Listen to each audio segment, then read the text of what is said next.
organization to be working with, and really honored to have them involved in the summit this year. The roundtable now will focus really on powering the clean energy transition and look at innovation on the front lines. So I guess without any real further ado, I'd like to pass over to Cassie Flynn at the UNDP to introduce herself, the roundtable, and the audience as well. Cassie, over to you. Thank you so much, Owen, and it is such a pleasure to be here. I'm really excited about this conversation because we're talking a lot today about what it means to be innovative in the real world. We throw this word around, innovation, a lot, and in particular when it comes to energy, we throw about innovative solutions, innovative approaches, and ways that we can sort of give the impression of this leapfrog forward when it comes to the energy transition.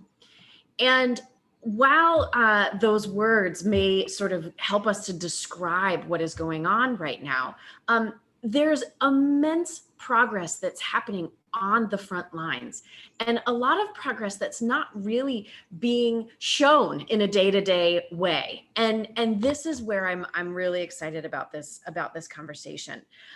We're going to hear really fantastic stories from the Gambia, from Iraq, from Kenya, from Uruguay, and places that may not be on the front page of all the newspapers, but they should be, because what's happening there is really setting the tone for what innovation is really looking like when it comes to the energy challenge. And with the energy challenge, we know that we have to do a lot in a very short amount of time. We have to achieve things at a scale and speed that we haven't seen before in the scope of history. And this is where the work on the front lines really comes into play. We hear a lot of big numbers when it comes to energy. 780 million people around the world don't have access to energy. And that affects every part of people's lives, not just what it means to be at home and not being able to have that access to energy, but also what it means for hospitals, what it means for schools, what it means for communities to not yet have the ability to rely on sustainable, clean, and solid energy systems that many places around the world are striving to achieve. And so with these stories, I hope that you are as inspired as I am. It's constantly a moment to be thinking about how we can continually improve, how we can help unlock a lot of the challenges that we're seeing when it comes to the energy transition, and that innovation really means rolling up your sleeves. It means tackling things in real time. It means being able to be flexible and agile and being able to have the networks and partnerships and support that really can make this possible to change lives. When we talk about the energy crisis, you know, this unlocks all sorts of other aspects to this that can help improve and achieve the sustainable development goals all around the world. So I'm really happy today to be a part of this conversation and really very much looking forward to it. And Owen, back over to you.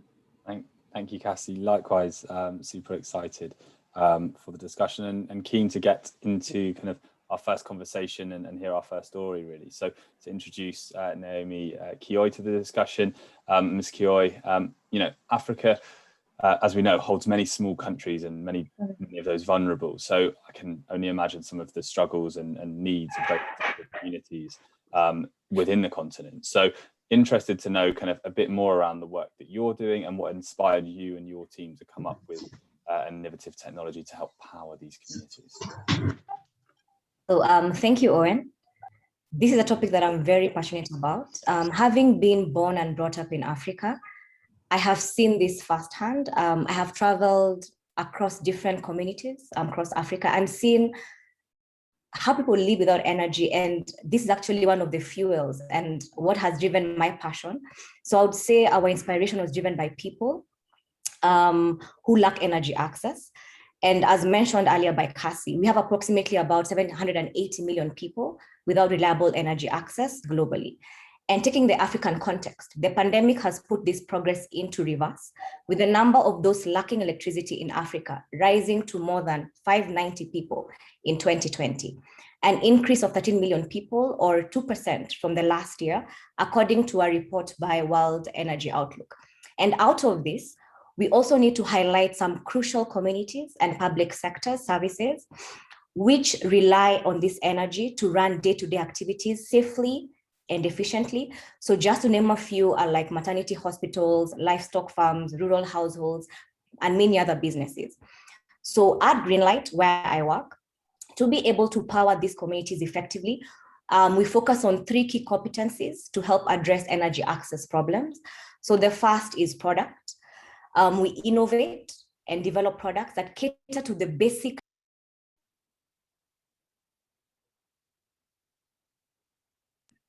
I got muted.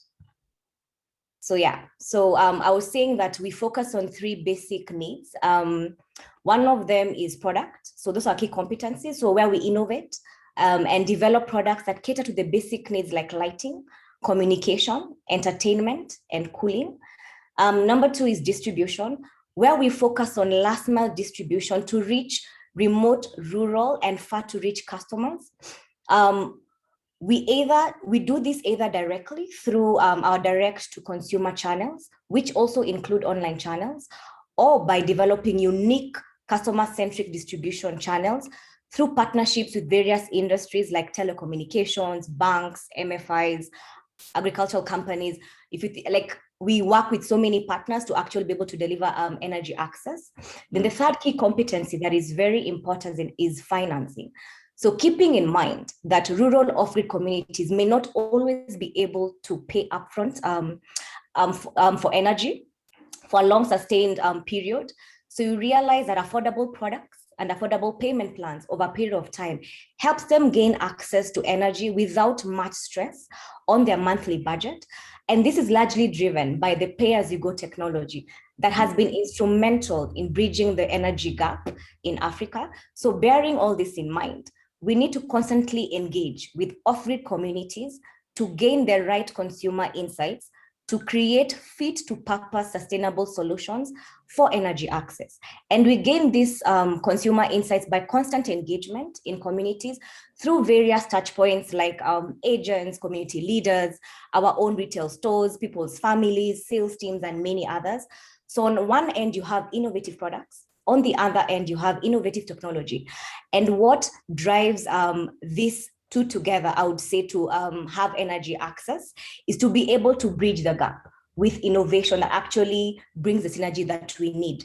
And I'd also mention some examples of products born out of these engagements, like home systems, televisions, cook stoves, hair clippers, and so many more. Thank you. No, thank you, and a really important and really interesting project, it seems. So interested to know a little bit more around the strategy and how it works. It sounds like we're kind of looking at small distributed costs rather than kind of big centralized power factories that we're normally accustomed to. So do you see this working in other countries, other off-grid communities, and how were local communities engaged in the planning and implementation of this mode of electrification? So what I would say from my experience, a successful model in one country can be replicated to another, but what is key is local adaptations. So let me give an example. We introduced pay-as-you-go technology in East Africa a couple of years back, and it has actually transformed the pace of energy access in East Africa. Today, nearly 1 million households, roughly 10% of Kenya's population, is powered by Greenlight, Sun King, Easy Buy Solar Home Solution.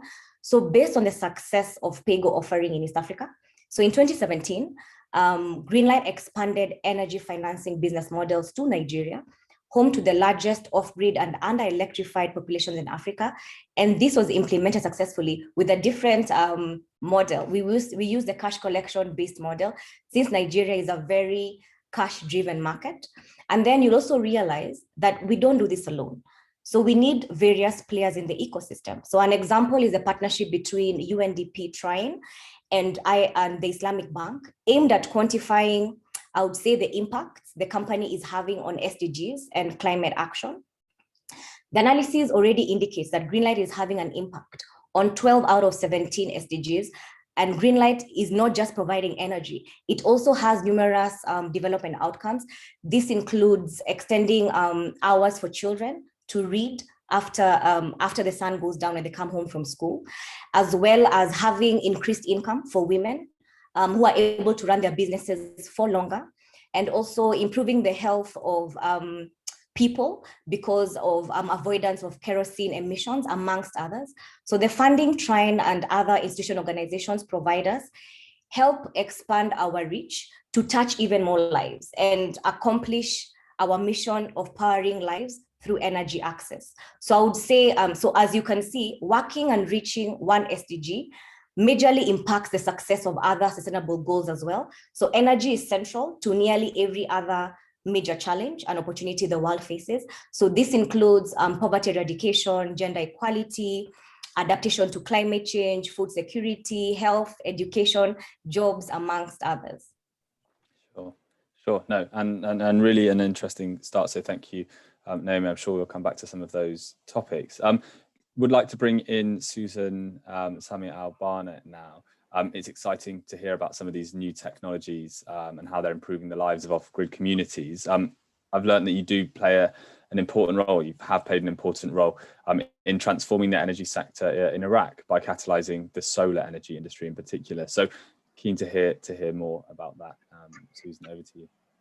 Thank you so much, Owen. Although Iraq is one of the oil countries, and oil is the main cheapest sources for power generation, the country is still suffering from high deficiency in covering the energy demand due to the deteriorated infrastructures as a result of the military conflicts and terrorist acts, which already prevented the country from achieving its plan to transition towards the renewable energies. Therefore, the National Climate Policy, which is the NDC, stressed on the importance of security and peace inside the country.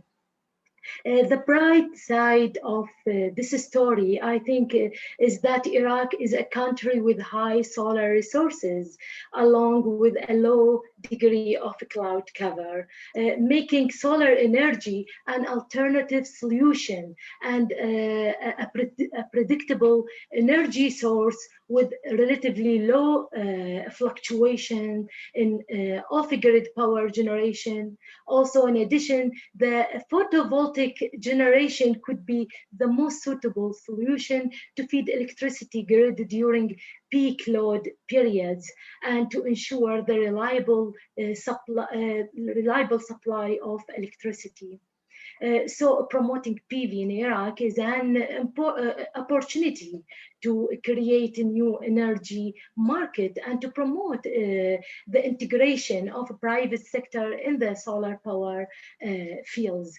That's why the UNDP, in cooperation with the Iraqi government, implemented the GEF funded a project through 5 years duration entitled Catalyzing the Use of Solar Photovoltaic Energy inside the country in Iraq. Within this project, a range of policy support activities were conducted to address the existing barriers, especially governmental subsidies for fossil fuel and electric power, lack of infrastructures and legislative framework and awareness to promote solar power, enhance the national expertise for installation, operation, and maintenance to reduce the lack of technical capacity. All these are outcomes from this project, and there is a lot of outcomes from another projects also implemented by the government in collaboration with the UNDP and in partnership with other organizations, international organizations, where they seek to increase the ambition of the national climate change policy, which includes a very wide spectrum of activities under the clean energy transition in all the national sectors, whether in mitigation, adaptation, or even in the co-benefits area, to be part of strengthening the national economy and diversifying its resources through shifting towards using LPGs or hybrid cars, investing in flare gas, or even use the hydrogen technology in the manufacturing sector. Sure. Actually, using a new environmental sound technology will reduce the dependency on the fossil fuel, which is the main source for anthropogenic GHGs emission. And this will support the shift towards cleaner energy generation and greater reliance on clean electric power in a wide range of sectors like transportation, manufacturing, agriculture. This will enable the government from making this technology available to the citizen in affordable prices. Thank you, Owen. Over to you. No, thank you. It's really fascinating, and if I'm honest, it sounds like Iraq's energy sector and the national climate plan is much more developed than I personally imagined. Now, interested to know, and again, of course, of the time, so briefly, if possible, what led to this success, and what are the priorities set by the Iraqi government to lead in the world of this transformation? Thank you for the question. I think that the presence of the political will, as it will support the citizen ownership to be the most important success factor in this field through promoting the enforcement of laws and instructions. I think in Iraq, the government provides various incentives to encourage private investment in the renewable energy sectors. Companies investing in renewable energy equipment have been exempted from both operational and income taxes to make this equipment and its spare parts available in affordable prices. Iraq also initiated a bidding process to private sector and a private investor interested in investing in solar or wind projects, and allowed also direct proposal if they apply or comply with the bid terms and conditions. In 2018, Iraqi government signed contracts to produce 1,000 megawatts, which will be increased to be about 2,000 megawatts of solar PV plants by 2025. Also, the government has recently declared economic decisions taken by the cabinet, which came in line with the Iraqis' accession to the Paris Agreement, to open investing doors to produce 12,000 megawatts from renewable energies. I think all these will be key priority for the Iraqi government, and also protecting the national economy from deterioration by diversifying its resources and transforming into a green and resilient economy. Also integrating the SDG through achieves all the plans and related strategies to enable the country from adapting the effects of the climate change and mitigation the national anthropogenic GHGs emission as stated in its NDC document. I think empowering the energy sector through transmitting towards renewable energy to fulfill the electricity demands, enhance the health and well-being of the Iraqi citizens, create green jobs opportunities, and reduce the poverty, especially among youth, women, and children, as part of human rights and achieving the sustainable development goals. This will be a very important key priority for the government of Iraq in the coming years. And this will be, I think, one of the outcomes of the Iraqi national NDC that will be submitted to the UNFCCC. Sure. Sure. Thank you very much, Susan. And again, we'll I'm sure come back to some of those conversations. Would like to though bring in Mr. Gregory Patterson-Jones at this point. I mean, it is truly inspiring to hear about some of these great initiatives and fast transformation happening within vulnerable communities around the world. I've heard that you know, in the Gambia, for instance, there are the vulnerability has been overcome by guarantee-based private sector-driven investment models for the energy transition. So, Mr. Patterson, can you tell us a little more around this model that your team have developed and how you can how a guarantee issue through a development partner such as the UN can reduce the risk for an IPP? Sure. So just a brief introduction. I run a consultancy out of sunny Scotland, which works with development partners in trying to create financial structures which overcome the challenges that you've got in these sorts of markets. So what we did in the Gambia was find an ensemble of measures to make sure that we could build 2 solar power plants in the country in the cheapest way possible and allow the local utility to sell energy at the cheapest rate to its clients. And in order to do that, you obviously want to make the cost of generation as low as possible. Now, in order to make the cost of generation as low as possible, you want to have the people who building it build it as cheaply as possible. And in order for them to do that, you've got to do 2 things. You've got to make the process competitive. And secondly, you've got to make sure that the funding sources are as cheap as possible. And in order to make the funding sources as cheap as possible, you've got to have access to debt, because debt is cheaper than equity. Now, in order to invite debt into a project in a country where the state utility is not creditworthy, the country is non-investment grade, it's a very small country in the west of Africa, surrounded by Senegal, it's got various political, social, and economic challenges, it's very, very difficult to do. So if you want to invite a project developer to build a solar plant and sell that electricity to the local utility network, you've got to do so in a way that takes a lot of those risks away for the developer. But you've also got to put things in place that will allow them to borrow money into that project at the cheapest price possible. So when a private sector developer develops a generation plant, they base the economic rationale on the sale of energy to the utility. And that's governed by a thing called a PPA, a power purchase agreement. And that agreement sets out the terms in which you sell the energy.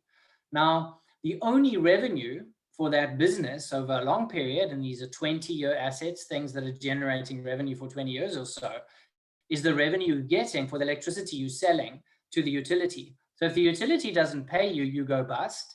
And if the utility delays its payment, you go bust.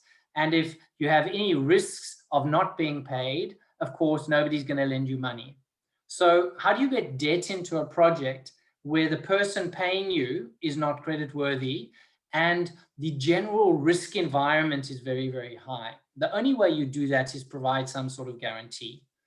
Now, the way energy is sold has a very, very standard, internationally at least, a standard way of drafting legal agreements. Now, you first got to institute that level of standardization in the legal agreement where you're selling the energy to the state utility. So that's one of the first measures we did. We got an international law firm to create a standardized set of legal documentation that would govern what would happen when payments don't happen. Secondly, then, we looked at what are the risks for non-payment, and then we defined 2 sorts of risks for the project. The first risk was that there's late payment. In other words, the cash that you're expecting to service your debt, because you've got to pay every quarter on the debt that you've borrowed for the project, doesn't get paid, or it gets paid late, which is quite common in the public sector in this part of Africa, specifically NAWEC not being a highly creditworthy or cash flush organization. So that's the first thing we put in, which was what we call a liquidity support facility. The second thing was, what if this is ongoing? What if there's a real problem? What if the state utility goes bust? What if things happen in the country which don't allow the utility to pay? What if all sorts of other political and economic risk? What happens then? Now, in terms of the power purchase agreement, you have a thing called a termination event, which says, if the project is terminated, and it's not the responsibility of the people running it or the sponsor, the owner of that asset, of that power plant, then you have a payment which would be made by the utility, a termination payment. But if that utility who's supposed to make that payment is not creditworthy or doesn't pay, what do you do? So we provided a second guarantee based on the termination payment, which said in the case of a termination event, as defined in this legal agreement, the PPA, the UNCDF would use its guarantee then to pay out against this termination event. So then we took those two legal risks. We had those covered. We created a legal structure around that. We used the money we had raised from the NAMA facility, which is supported by the German government, the British government, and the Danish government, and used those funds then to put it in an escrow account to cash back that guarantee. And that is the structure we then use to enter into a competitive bidding process for international developers then to come into the Gambia and offer the best price possible for building these generation plants. Okay. No, fascinating, and another amazing example. Excuse me, potentially for assuming, but a similar question really that we posed to Naomi earlier. If this kind of success, this innovation can happen in the Gambia, do you think this can also happen across other African countries to help accelerate clean energy, affordable energy in the region? Are there other, success factors in addition to, financial de-risking that should be taken into consideration when developing private sector-driven energy transition programs in the region? Yeah, so I mean, I do a lot of work on a lot of transactions across Africa, and we've implemented guarantees elsewhere, and we've implemented them at platform level for funds which are actually either guaranteeing individual transactions or a portfolio of transactions. So we've done them for banks' portfolios of lending to off-grid businesses. But we've also looked at the other things which make these things work. And one of the things you need to do is have some sort of technical assistance facility, especially when you're dealing with a small, not well-resourced utility, which requires a full understanding of the international standards that you have when you negotiate these types of project finance agreements. So there is some training required. There's some upskilling required if you are using that standard of legal agreement, or at least that standard of legal structure. The other thing that's important to do is run the process with a high level of communication to all parties. So when you run an open procurement, you've got to be very clear what you're offering to the developers, what you're offering to the different arms of government, who's responsible for what. So it really has to be managed as a program. It's not like a single transaction. What you're doing here is you're setting up capability, understanding, and everything across the ecosystem. So within the government departments that are responsible, the Land Department, the Ministry of Energy, Ministry of Environment, the state utility, UNDP, the guarantor provider, the debt providers, the commercial banks, the DFIs that are providing the debt, and so forth. Brilliant. No, that's super interesting. And again, I'd like to come back to some of these points. And I should mention at this point, before we introduce our final speaker, that there will be a Q&A element coming up very soon. So those listening in, please do pop your questions into the chat. And then when we finish with this last really interesting story we have coming, we can get to some of those. So, starting to sense really the importance and relevance as well of collective ownership between community, private sector, and other actors for innovation and transformation. Mr. Ariel Alvarez, I'd like to bring you in here, and can you talk to us more around kind of that strong role of government in connecting the dots using policy instruments, like the UNDP, GEF projects that you manage, and yeah, keen to hear more about the e-mobility project in particular, and which are the main actors you are implementing, particularly related to innovative financing schemes. Okay, thank you very much. As you know, I'm the project manager of a GEF project administered by UNDP here in Uruguay, that is working in the energy and environmental ministry, local ministries. So I would like to make a little introduction of Uruguay on this respect, because as was explained by the representative of Iraq, we are in a very important moment of transition of energy. Uruguay is facing that, and we are already producing 98% of the energy consumed electricity with renewable energy. There has been a huge transformation, And now 70% of CO2, 70% of petrol consumed in Uruguay is related to transportation.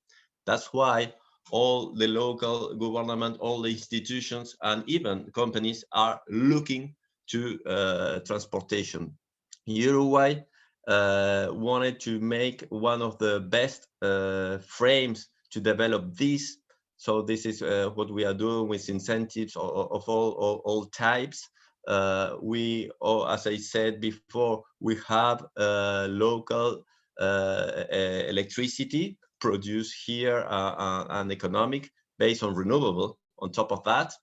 And we are also working in normative regulations, everything to support this, let's call it new technology. I say let's call it because it's very old, but the technology of electricity used for transportation. We are also working in capacitation, obviously.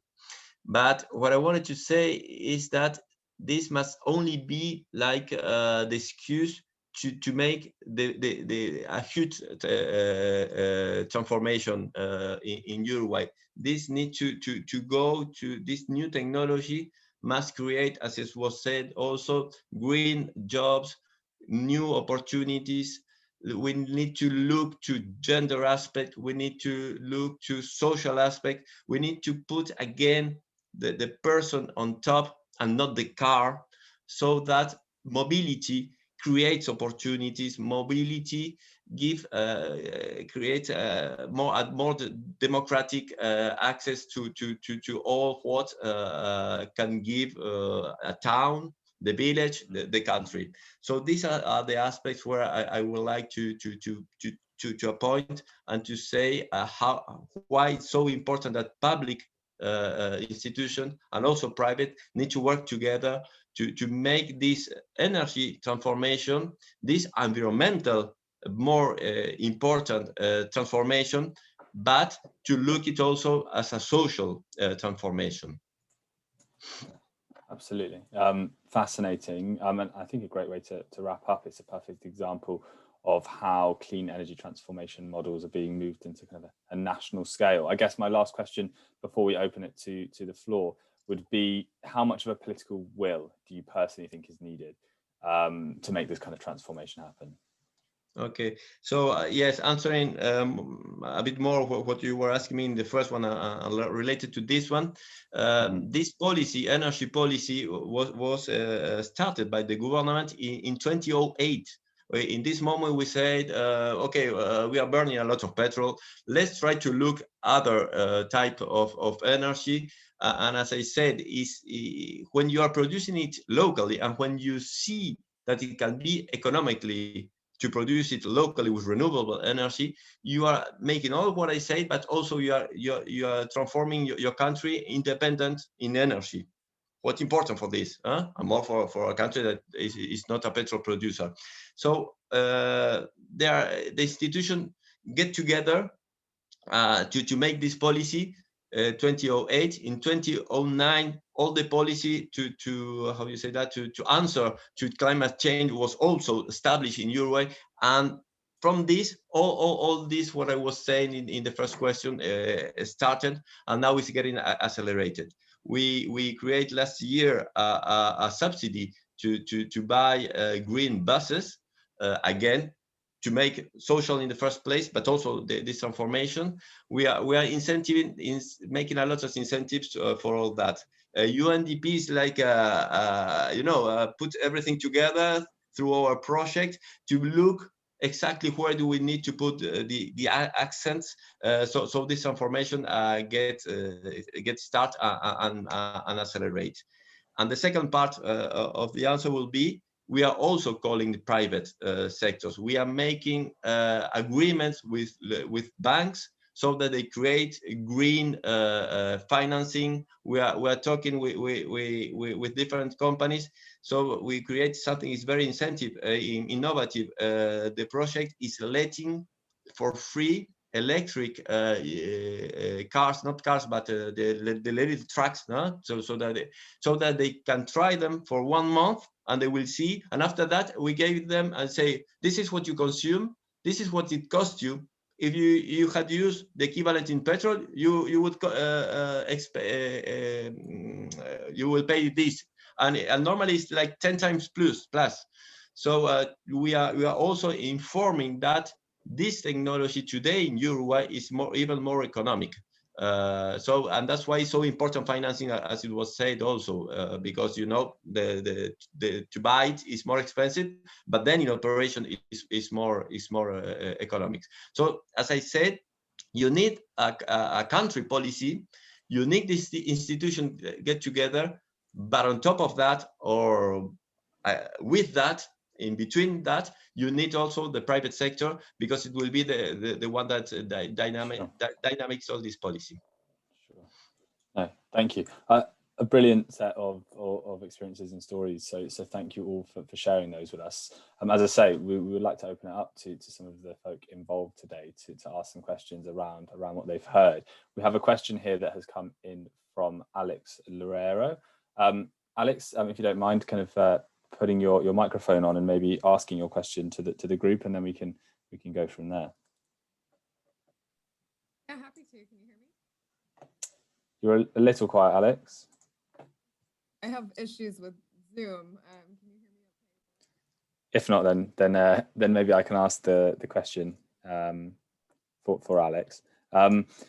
Exploration for resources is critical for development of oil and gas, but also numerous renewable energy sources, safely fitting wind farms, local minerals, etc. So the question asked the panel, how do you see the role of exploration evolving as we transition, and how do we ensure access for exploration is safe and sustainable in these communities?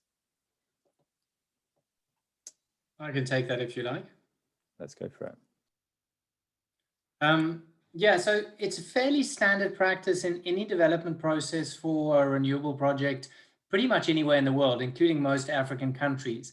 In order for the development to fulfill the requirements of getting to the stage where you can start negotiating agreements for offtake and getting your licensing, that it's got to go through a standardized impact assessment, which is compliance with local laws. And most of those laws require certain work to be done in, let's say, a wind project, for example, to make sure that it's not in the flight path, that there aren't other claims, indigenous people's claims to the land, that bird flight isn't interrupted, that there are other environmental issues which haven't been addressed. And all of those are then formalized in a document which is called either the Environmental Impact Assessment or Environmental and Social Impact Assessment. And that's a standardized document which happens in the development of most renewable projects. In geothermal, it's slightly more complicated because you are actually drilling. It's very like oil and gas. And the issue is actually less with environmental compliance and more with the fact that there's a high risk of not finding a geothermal activity which will allow you to form a project. So really there it's more of a financial issue. How do you fund exploration rather than making sure you comply with the environmental components of exploration? But largely this is not considered amongst the market as an issue because there's a standardized process for making sure you comply with those.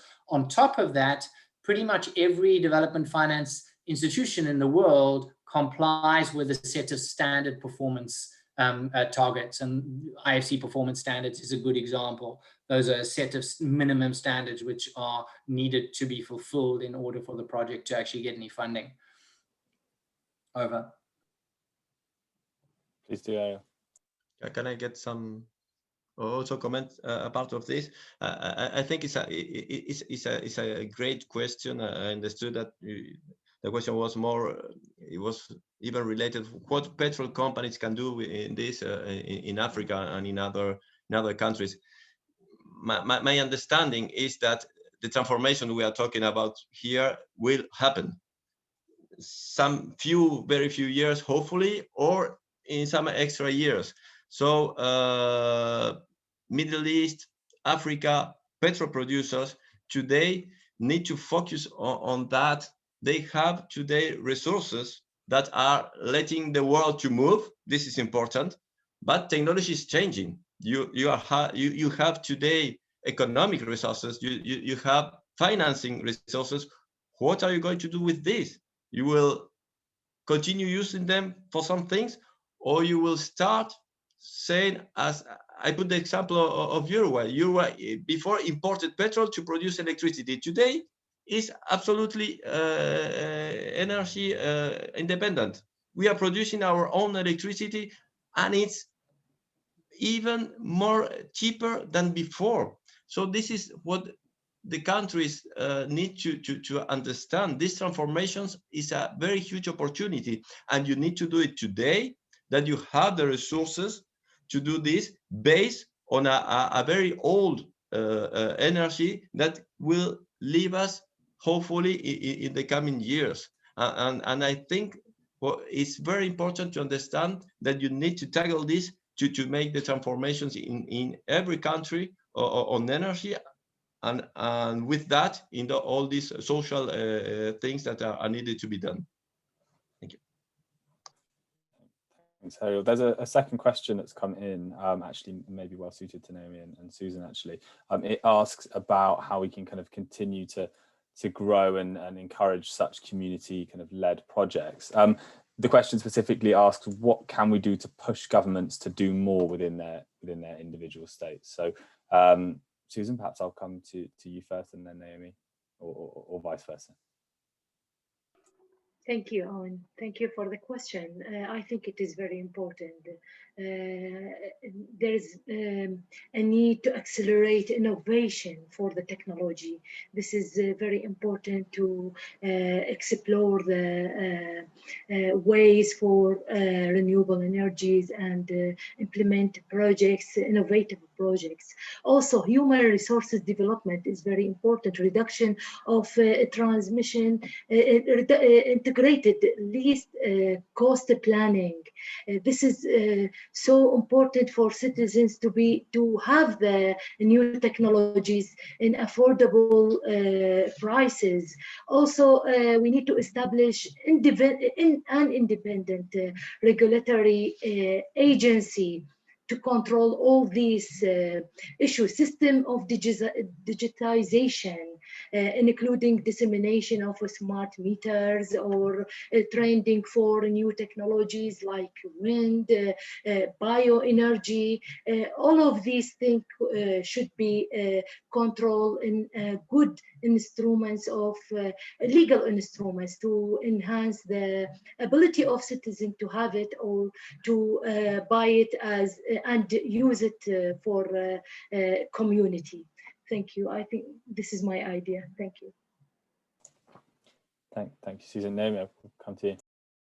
Okay, so what I think the government can do, so number one is reduction of barriers to entry for most organizations that are actually involved in businesses in off-grid communities. You realize in most African countries, it's difficult to operate and it's difficult to set up.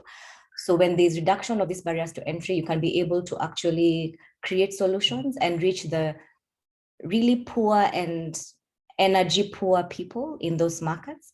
Another that I'd say is creating a conducive market for local assembly and manufacturing to make it affordable for the people who don't have energy, because most of them live at the bottom of the pyramid and they live under $2 a day.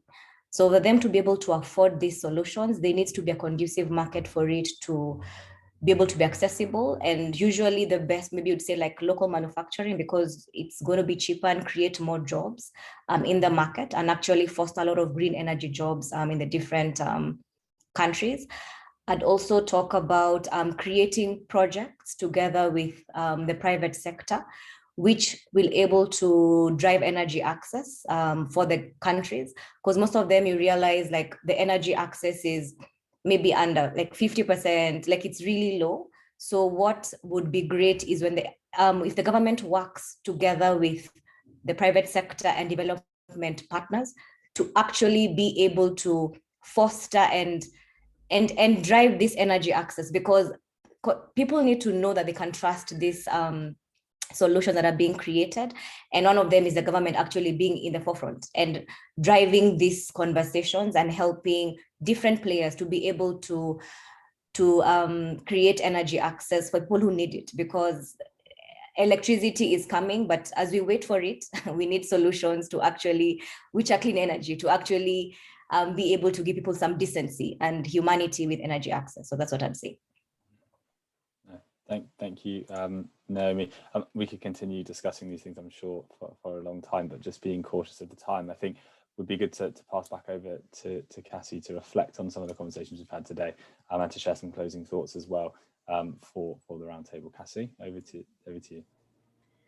Thanks, Owen, and thanks so much to everyone for these examples. I feel quite inspired by them because it really delves into the ins and the outs of how we make this transition happen. That it's not just a matter of snapping our fingers and and Ariel, as you were reminding us from the experience with Uruguay, this takes years of work. This takes commitment, high-level commitment, Susan, as you were talking about with political will, and connecting this to the Paris Agreement and NDCs. Naomi, what you were speaking about in terms of the energy development nexus and making sure that there are low barriers to entry to help all people and all communities be able to help drive this transition from where they are at. If they are living on less than $2 a day, how can they be involved in this? And what are the ways that we as a global community can help to make this happen? And certainly, Gregor, what you were talking about in terms of the risks and looking at these financial, political, and social risks that go into sort of these deals, and making sure that we can help to alleviate these risks to help again lower these barriers of entry, so that countries like the Gambia can help make this transition come to life based on the resources and the capacities that are there. I'm really, I could ask a million questions. I took many notes throughout all of these interventions, because I think this is all something that we need to be able to learn from. That as we talk about this challenge and achieving this energy transition, it's these stories that are going to help drive this, and it's these stories and these lessons and these types of experiences that help all of us to imagine what is possible at this very critical time. And so certainly at the United Nations Development Program, we are one of the largest supporters on climate action around the world. And certainly we are rolling up our sleeves along with our partners at the UN. There is something called the High-Level Dialogue on Energy that's coming in September. This is the first summit on energy that has happened at the UN in 40 years. And I think it goes to show that now is the moment. Now is the moment where we can take these lessons and take these experiences and help to amplify them and help to share them so that other countries can learn from this. And I encourage everyone to get involved in this. Even right now, there's a high-level ministerial dialogue that's happening, and these dialogues are going to help feed into the summit in September. And this is where I think everyone can really get involved. There's something called energy compacts that you can make a commitment toward, and certainly start joining the conversation. And Gregor, Ariel, Naomi, Susan, I can't thank you enough for taking the time to share with us these successes and this work that has been ongoing. And I hope to be learning more from you and helping to be able to share these stories so that other countries where on the surface it may be like, oh, this energy transformation seems like a very difficult challenge, that they can learn from you and they can help to drive this transition in an equitable and inclusive way. So thank you so much. It's such a pleasure. And Owen, back over to you. No, thank you as well, Cassie. Echo all of those thoughts and echo our thanks to the panelists and to the UNDP for being involved. Those tuning in now live, and also those now watching this recording, appreciate you joining us and do hope to see you again soon. Thank you all. Thank you. Thank you. Thank you.